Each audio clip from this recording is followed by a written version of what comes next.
لیکن آپ حیران ہوں گے کہ جب اس کا ترجمہ کیا جاتا ہے نا، اور اتنی صفائی سے اس میں سے ایک چیز سکپ کی جاتی ہے کہ سننے والے کو پتہ نہیں چلتا۔ میں اگر بریلوی مکتبہ فکر سے ہوں،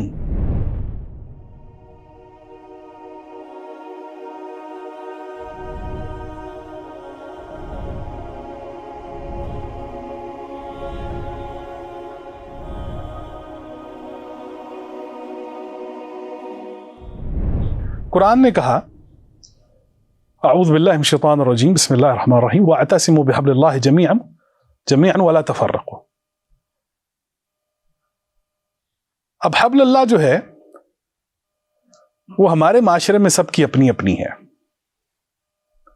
ہر شخص کا یہ دعویٰ ہے، ہر جماعت کا یہ دعویٰ ہے کہ وہ جو حبل اللہ کی بات ہوئی ہے وہ ہم ہیں۔ لیکن آپ حیران ہوں گے کہ قرآن کریم نے اسی آیت کے اندر حبل اللہ کو بھی بیان کر دیا ہے۔ کوئی گنجائش نہیں چھوڑی ہم جیسے متفرق لوگوں کے لیے۔ وَاعْتَصِمُوا بِحَبْلِ اللَّهِ جَمِيعًا وَلَا تَفَرَّقُوا۔ لیکن آپ حیران ہوں گے کہ جب اس کا ترجمہ کیا جاتا ہے نا، اور اتنی صفائی سے اس میں سے ایک چیز سکپ کی جاتی ہے کہ سننے والے کو پتہ نہیں چلتا۔ اس کی اگزامپل ابھی میں آپ سب کے سامنے رکھتا ہوں۔ اب میں ترجمہ کرنے لگا ہوں۔ وَاعْتَصِمُوا بِحَبْلِ اللَّهِ جَمِيعًا وَلَا تَفَرَّقُوا۔ اللہ کی رسی کو مضبوطی سے تھام لیں اور تفرقے میں مت پڑیں۔ یہاں میں ایک چیز سکپ کر گیا ہوں، پتہ چلا ہے آپ لوگوں کو؟ جمیعہ۔ اب جب میں جمیعہ کو لاؤں گا تو میرا موقف کلیئر ہو جائے گا، اس میں میرے پاس چھپنے کی کوئی جگہ نہیں بچے گی۔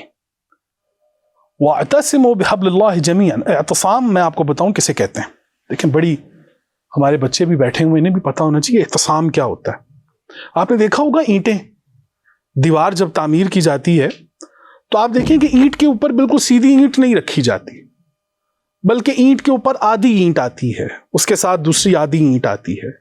ہر اینٹ کے اوپر آدھی اینٹ کا وزن آتا ہے تو پھر دیوار تعمیر ہوتی ہے۔ تو یہ جو اینٹیں ایک دوسرے کا وزن بانٹ لیتی ہیں، اور ایک دوسرے کا وزن بانٹنے کے بعد ایک دوسرے کے ساتھ اتنی مضبوط ہوتی ہیں کہ ہر اینٹ کا یہ یقین ہوتا ہے کہ دیوار میرے دم سے ہے۔ اسے اعتصام کہا جاتا ہے۔ وَاعْتَصِمُوا کہ آپ اعتصام کیجئے، اپنا وزن تو آپ نے اٹھا لیا۔ اب ذرا اگر میں مثال دے رہا ہوں، میں اگر بریلوی مکتبہ فکر سے ہوں تو اگر میں کسی دیوبندی کا آدھا وزن اٹھا لوں اور ایک طرف سے اہل حدیث کا آدھا وزن اٹھا لوں تو کیا مجھے دین اس چیز کی اجازت نہیں دیتا کہ یہ اعتصام ہو جائے گا؟ لیکن چونکہ میں یہ چاہتا نہیں ہوں، اس لیے میں نے ڈائیورژنز کی ہیں کہ یہ تفریق یوں ہی چلے، اس میں چاہے میرے اکنامیکل بینیفٹس ہوں یا کوئی بھی آئیڈیالوجیکل انجیکشنز ہوں جو ہمیں دیے جاتے ہیں۔ تو وَاعْتَصِمُوا بِحَبْلِ اللَّهِ جَمِيعًا، اب اللہ نے حبل اللہ کو بیان کیا ہے جمیعاً کے لفظ کے ساتھ۔ وہ اینٹوں کا اعتصام اپنے ذہن میں رکھیے،